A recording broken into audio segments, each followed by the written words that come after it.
to go back to Tunisia, we can't have him. Look, said the vice president, offer him 7,000 euros and ask him to postpone his vacation until next year, until the project is finished. Less than half a second. So, Taoufik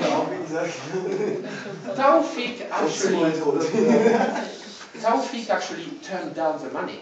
He said, I don't care about the money, I'm going on vacation. Oh, right. But he was allocated, he was assigned to the project full time from the moment he returned from vacation on the 21st of August until the end of the project. The project end date that we had in our schedule was 27th of December 2001. So we thought by the 27th of December, the project will be finished, we can move the application into production. And that was good enough for our deadline. The actual date was 28th of December 2001. So 1 day late. 1 day late, and that's purely because there was a problem on the mainframe and they could not run some batches during that night. But our project was ready on time.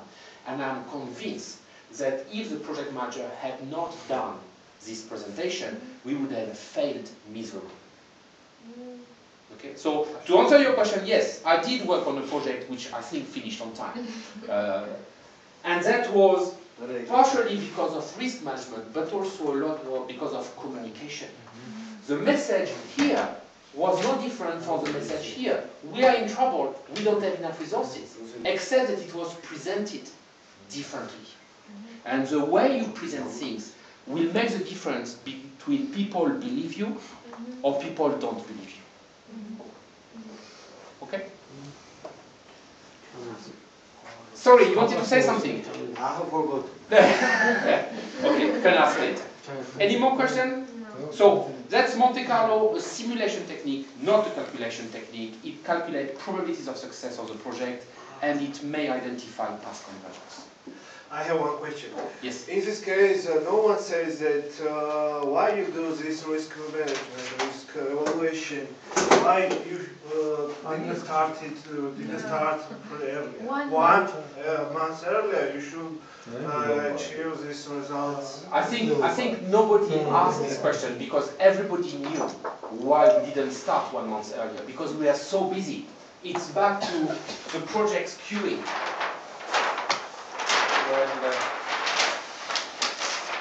Because the organization was so busy that our project was one of the ones trying to go in the queue.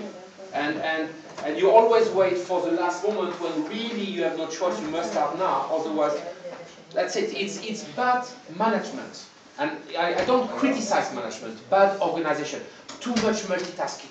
We think that by constantly jumping from one thing to the other, we'll go faster. That's not true. You will be slower. The exercise we did this morning shows this clearly. But we keep doing it for probably not so good reasons, but we keep doing it. Yes. All right? But golden rats, gold rats. doesn't. Sorry? Gold rats do not. But no, gold rats no don't. More, yeah? And they say our customers sometimes they get shocked. In these Indian companies that move from 3 to 54 projects, the first thing they said to them is, stop half of your projects, now. Freeze them, so that you can do the remaining half better. And then you will be able to move project faster. Can you imagine if I go to you, I want you to stop half of the things you do now? You will think it is crazy. But it works. It works because then it takes you half of the time to do a project, so you can do the same amount of projects in the same amount of time, but more efficient. It's a matter of, do you want to go A, B, C, 1, 2, 3 square, or do you want to go A, 1 square, 2, B, 2, etc. Anyway. I couldn't find the workspace.com. Workspace.com?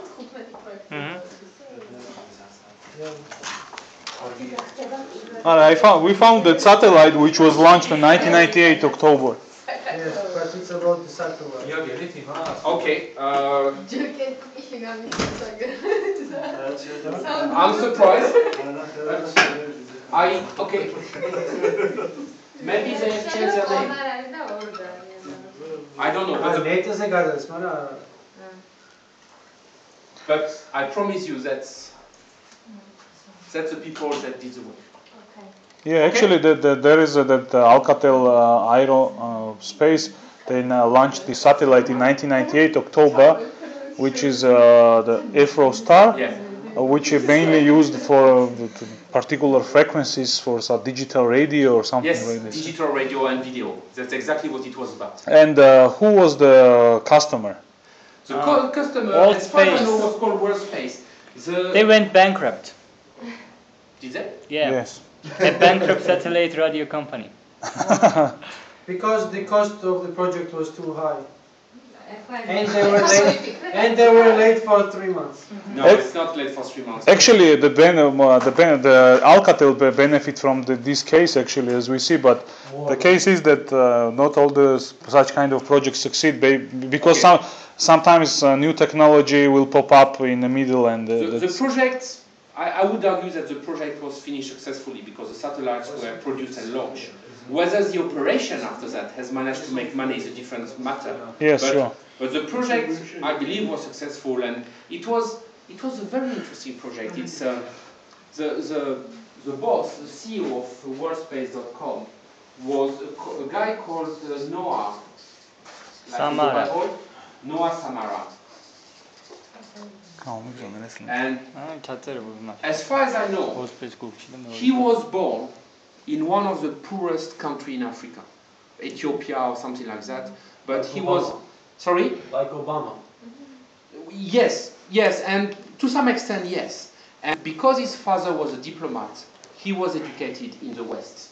So he got education where some of his fellow African people didn't get education. And he became a very successful international lawyer. So he was making $2-3 million a year. But apparently he had a dream. And his dream was to find a way to bring education to the poor African nations in order to help them develop. And he thought, if I could use radio stations to broadcast educational programs with a simple receiver, people could learn and maybe improve their life.